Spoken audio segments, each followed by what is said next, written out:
Todos sabemos que el 24 de marzo de 1976 se dio inicio a una de las dictaduras más sangrientas de la historia reciente, pero ¿te preguntaste alguna vez qué nos llevó a eso? Si bien en la escuela te suelen contar la historia de que los militares aparecieron prácticamente de la noche a la mañana, lo cierto es que la historia es un poco más larga y empieza incluso varias décadas atrás. Para ello, vamos a ir al año 1955. En ese entonces, el gobierno de Juan Domingo Perón, quien venía tambaleando debido a varios escándalos como corrupción, persecución a política a opositores e incluso siendo acusados de crear una especie de culto a su imagen, fue derrocado y en su lugar se impuso un gobierno de facto que incluso había proscripto al propio peronismo. Esto creó un ambiente de tensión que desembocó en la creación de varios grupos guerrilleros quienes pretendían tomar el poder mediante un levantamiento armado. Es así que grupos como Montoneros, de raíz peronista, y el ERP, de raíz marxista, empezaron a realizar una serie de atentados que sacudirían al país y que dejarían un enorme saldo de víctimas mortales. Atentados con artefactos explosivos, secuestros y asesinatos son solo algunos de los actos llevados a cabo por estos grupos, quienes buscaban desestabilizar al gobierno para que posteriormente Perón pudiese volver al poder.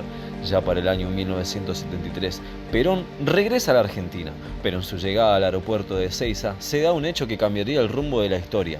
Ese día, una multitud de aproximadamente 3 millones de personas se reunió en las cercanías del aeropuerto de Ezeiza para darle la bienvenida. Sin embargo, lo que debía ser una celebración se convirtió en una tragedia, cuando estallaron enfrentamientos armados entre sectores del peronismo. Grupos de la derecha peronista, apostados cerca del palco principal, abrieron fuego contra militantes de la izquierda peronista, especialmente Montoneros y la Juventud Peronista, quienes buscaban acercarse a su líder. El resultado fue un saldo de al menos 13 muertos. Los lazos de Perón y la izquierda peronista, representada por Montoneros, se terminó de romper cuando este mismo los echó de la Plaza de Mayo, luego de haber ganado las elecciones. Y es ahí donde el caos comenzaría.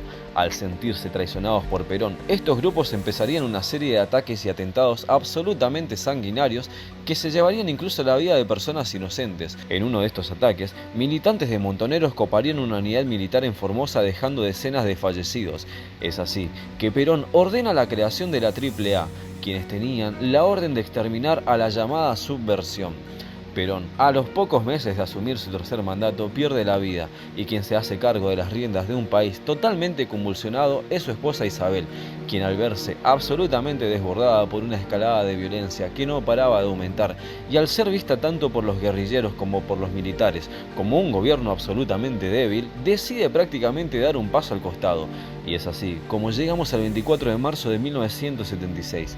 Y si bien a partir de ahí, Argentina estuvo bajo el manto de un gobierno autoritario que incluso se llevó la vida de personas inocentes que nada tenían que ver con estos grupos guerrilleros, lo cierto es que por alguna razón desde hace varias décadas esta parte de la historia argentina se suele omitir contando solamente una parte de los hechos.